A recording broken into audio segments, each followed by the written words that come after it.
Hey, thanks for the question on OBS. Really, I'm doing nothing special. A lot of times, though, I will record right to my camera, the ZV-E10, onto the card, and then I'll just bring that in and assemble my videos in Final Cut Pro, get my screen captures and screen recordings, and do it in there because I can get higher quality. But I leave this at the default setting, and I'm recording in OBS right now. Sometimes you'll see some artifacting and blocking in the background, but this is the quality right out with the standard setting. If I bring this over, let me see if I can pull this up. I'm going to grab my settings here. Again, for me, there's nothing really magical here in video. I'm doing 4K 24p, so I have it set for that.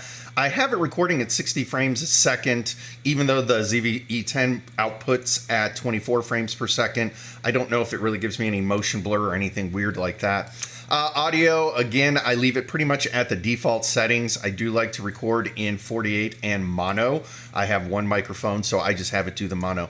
So here, if you look at the recording settings, I just put it on the high quality medium file size. It's an MPEG-4 recorder, and then by default, because I don't have any hardware encoding, it does the software encode, which is probably why you hear the CPU fans running in the background.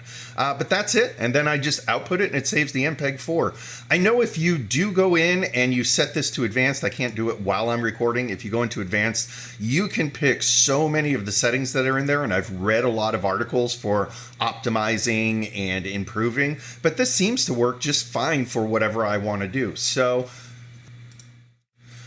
for me, it really isn't anything that I need to change. So I'm not sure what your OBS settings are, but the default seems to work for me. I hope this helps. If you do have any questions, let me know. I'd be curious to see what you're doing, trying to optimize your quality, or if the default setting works for you.